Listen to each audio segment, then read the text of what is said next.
In the name of Father, Son, and Holy Spirit. Amen. O Lord, open my lips, and I shall praise your name. Alright, Shalom kita semua, apa khabar? Kami Sister Clotilda Delicia Francis Xavier Klumain. And kita orang boleh nunggah kami Sister Del lah, ya, lagi simple. Okay, diharap kita semua sehat di dalam rahmat Tuhan Allah ya. Dan si lupa juga bagi orang yang kurang sehat ataupun berada di dalam situasi yang si bapa baik, kami doakan kita semoga tabah dalam menghadapi apa jua ya. Okey, dalam topik kali itu kami mau berkongsi sedikit ya tentang keunikan setiap individu. Alright, without further ado, jom kita start. Okay, first of all, kita melihat dari salah satu sudut psikologi melalui teori multiple intelligences menurut salah seorang ahli psikologi yang bernama Howard Gardner. Menurutnya, manusia tu ada 9 jenis kepelbagaian kecerdasan, tapi semua kita ada ke-9 kecerdasan tu. But at least ada 1-2 yang tampak menyerlah di dalam diri. Okey, secara umum saja ni Okey. Okay, the first one is naturalist intelligence.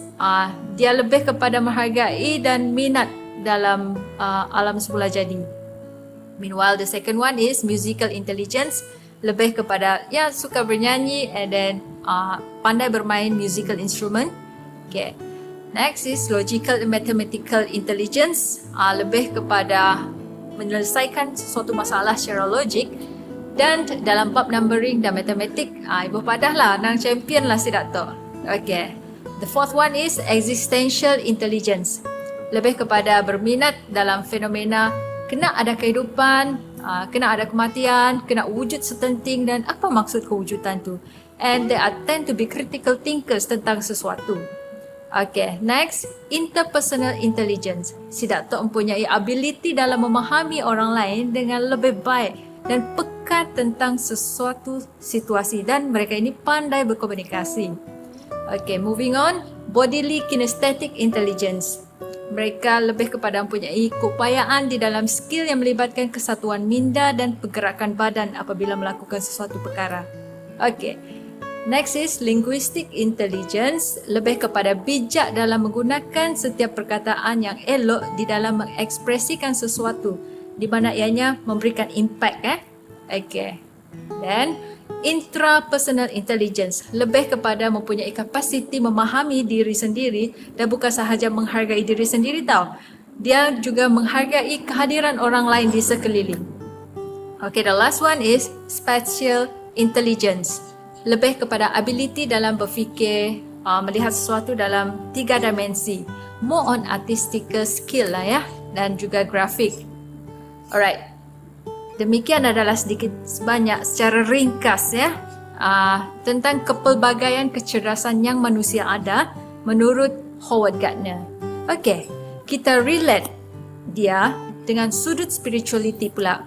Okey, menurut surat Rasul Paulus kepada umat di Roma bab 12 ayat 6 hingga 8, 16 dan 18, jika kita mempunyai kurnia untuk mengkhabarkan berita daripada Allah, kita harus melakukannya menurut kebolehan yang dikurniakan oleh Allah kepada kita.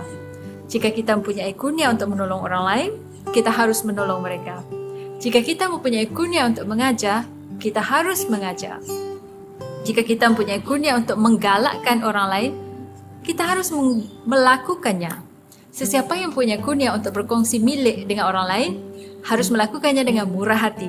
Sesiapa yang punya karunia untuk menjadi pemimpin harus memimpin dengan tekun.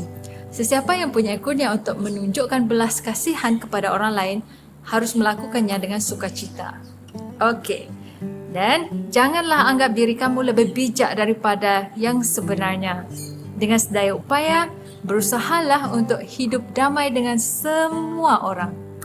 Jadi dengan ini adalah elok untuk kita exercise the gifts that we have in order to make a better situation.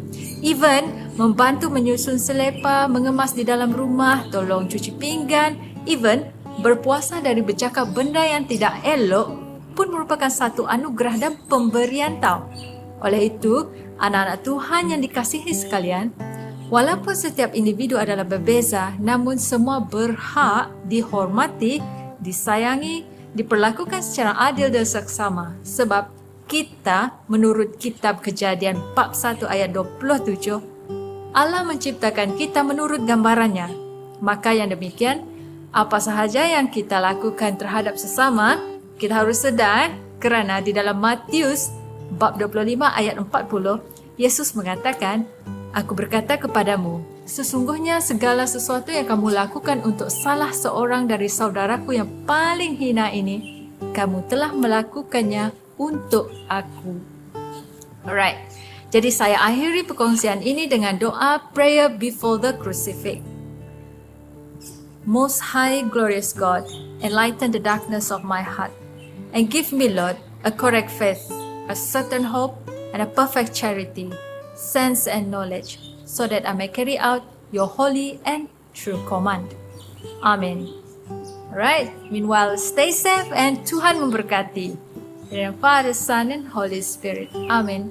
This is Sister Clotilda Delicia Francis Xavier Klumai from Sisters of St. Francis of Sarawak, serving you laksa for our jiwa.